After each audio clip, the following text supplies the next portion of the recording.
Hello guys, आज के topic में हम पारिस्थितिकी तंत्र में ऊर्जा प्रवाह को डिस्कस करेंगे। Energy flow in ecosystem. तो चलिए देखते हैं एनर्जी फ्लो क्या होता है। जीवित जीव दो रूपों में रेडिएंट और निश्चित रूपों ऊर्जा के रूप में ऊर्जा का उपयोग करते हैं।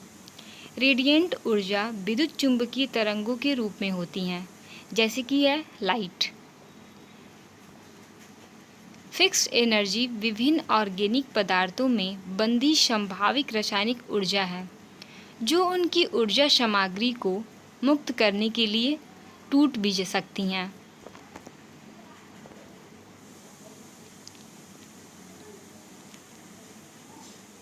ऑर्गेनिक मॉलिक्यूल्स का उत्पादन करने के लिए इन ऑर्गेनिक पदार्थों का उपयोग करने वाली रेडिएंट ऊर्जा को फिक्स करने वाले जीवों को ऑटोट्रॉफ्स कहा जाता है।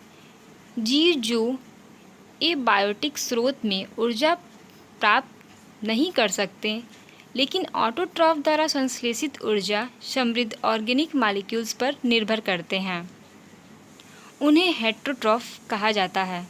जो जीवित जीवों से ऊर्जा प्राप्त करते हैं उन्हें उपभोक्ताओं कहा जाता है, और जो मृत जीवों से ऊर्जा प्राप्त करते हैं उन्हें डिकपोर्स कहा जाता है।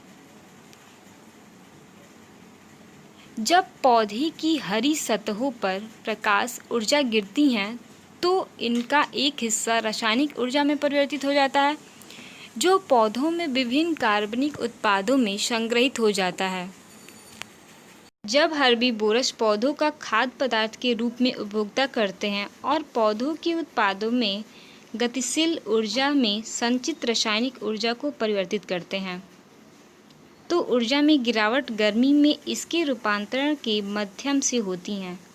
जब पहली बार की मांसाहारियों द्वारा हर्बीवोरस का सेवन किया जाता है तो इसमें और गिरावट आ जाती है।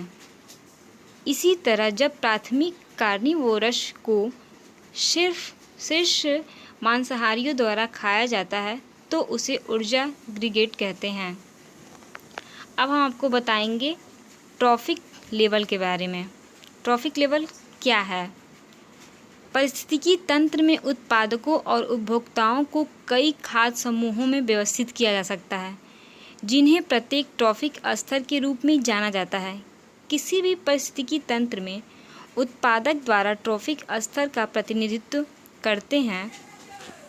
हर्बीवोरस दूसरे ट्रॉफिक स्तर, प्राथमिक मांसाहार तीसरे ट्रॉफिक स्तर का प्रतिनिधित्व करते हैं, और शीर्ष मांसाहार अंतिम स्तर का प्रतिनिधित्व करते हैं।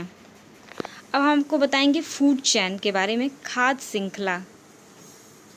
पारिस्थितिकी तंत्र में अकेले हरे पौधे ही सौर ऊर्जा को ट्रॉफ करके उसे रासायनिक ऊर्जा में परिवर्तित करने में सक्षम है। रासायनिक ऊर्जा विभिन्न ऑर्गेनिक कंपाउंड्स जैसे कि कार्बोहाइड्रेट, फैट्स और प्रोटीन में बंद होती हैं। चूँकि लगभग सभी अन्य जीवित जीव अपनी ऊर्जा के लिए हरे पौधे पर निर्भर करते हैं, इसीलिए सौर ऊर्जा को पकड़ने के लिए किसी भी क्षेत्र में पौधे की दक्षता समुदाय में दीर्घकालीन ऊर्जा प्रवाह और जैविक गतिविधियों की ऊपरी सीमा निर्धारित करती हैं। हरे पौधे द्वारा निर्मित भोजन का उपयोग स्वयं और हर्बीवोरस द्वारा भी किया जाता है। पशु बार बार फीड करते हैं। हर्बीवोरस कुछ मांसाहारी जानवरों के लिए शिकार बन जाते हैं। इस तरह जीव का एक रूप से दूसरे रूप का समर्थन करता है। इस प्रकार एक उष्णकटिबंध स्तर से भोजन दूसरे ट्रॉफिक स्तर तक पहुंच जाता है, और इस तरह एक श्रृंखला स्थापित की जाती है। इसे खाद्य श्रृंखला के रूप में जाना जाता है। उदाहरण के तौर पे मांस घास, खरगोश, पक्षी, हाँक किसी भी पारिस्थितिकी तंत्र में खाद्य श्रृंखला सीधे चलती हैं, जिसमें हरे पौधे हर्बीवोरस द्वारा खाए जाते हैं। हर्बीवोरस को मांसाहारियों द्वारा खाया जाता है और मांसाहारियों को शीर्ष मांसाहारियों द्वारा खाया जाता है। मनुष्य कई खाद्य श्रृंखलाओं के असली लिंक बनाता है। खाद्य श्रृंखला 3 प्रकार की होती हैं। पहला है ग्रेजिंग खाद्य श्रृंखला, दूसरा है पैरासाइट्स खाद्य श्रृंखला, तीसरा है डेट्रीट्यूड खाद्य श्रृंखला। तो चलिए एक एक करके हम खाद्य श्रृंखला के बारे में आपको बताते हैं। पहला है ग्रेजिंग खाद्य श्रृंखला।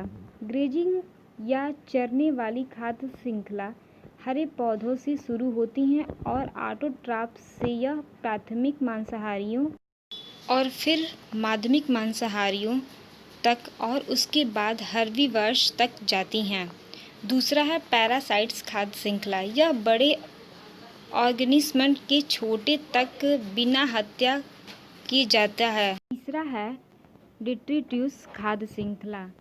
मेटाबॉलिक वेस्ट से निकाले गए मृत ऑर्गेनिक अवशेष और ग्रेनिक वाले खाद्य श्रृंखला से व्युत्पन्न निकास को आमतौर पर डेट्रीट्यूबस कहा जाता है। डेट्रीटस में निहित ऊर्जा पूरी तरह से पारिस्थितिकी तंत्र में नहीं खोती हैं, बल्कि यह जीवों के समूह के लिए ऊर्जा के स्रोत के रूप में कार्य करती हैं। कुछ पारिस्थितिकी तंत्र में ग्रेजिंग खाद्य श्रृंखला से ज़्यादा डेट्रीटस श्रृंखला के माध्यम से अधिक ऊर्जा बहती हैं।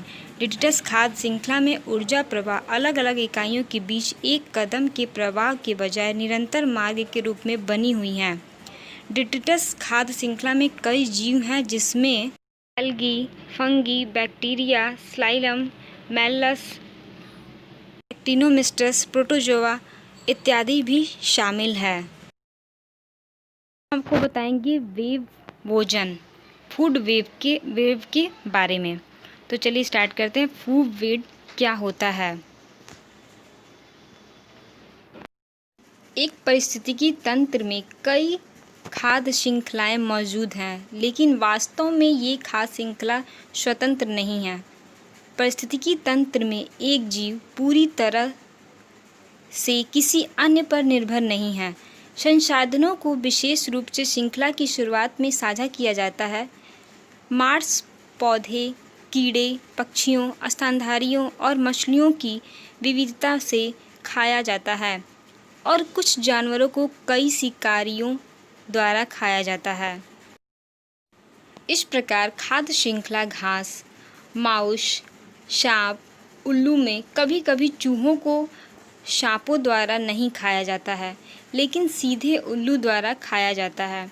इस प्रकार का अंतर संबंध पूरे समुदाय के व्यक्तियों को जोड़ता है। इस तरह खाद्य श्रृंखला एक दूसरे से जुड़ जाती हैं। पारस्परिक खाद्य श्रृंखला का परस्पर एक खाद्य वेब बनाता है। खाद्य वेब पारिस्थितिकी तंत्र की स्थिरता को बनाए रखने का काम करता है। अब हम देखेंगे पारिस्थितिकी pyramids, ecological pyramids. Ecological pyramids क्या होता है? एक पारिस्थितिकी तंत्र की उष्णकटिबंध संरचना को पारिस्थितिकीय पिरामिड के माध्यम से संकेतित किया जा सकता है। खाद्य श्रृंखला में प्रत्येक चरण में संभावित ऊर्जा का एक बड़ा हिस्सा गर्मी के रूप में खो जाता है। नतीजतन प्रत्येक ट्रॉफिक स्तर में जीव वास्तव में प्राप्त होने वाले अगले ट्रॉफिक स्तर तक कम ऊर्जा पर गुजरते हैं। यह किसी भी खाद्य श्रृंखला में 4 या 5 तक चरणों की संख्या को सीमित करता है।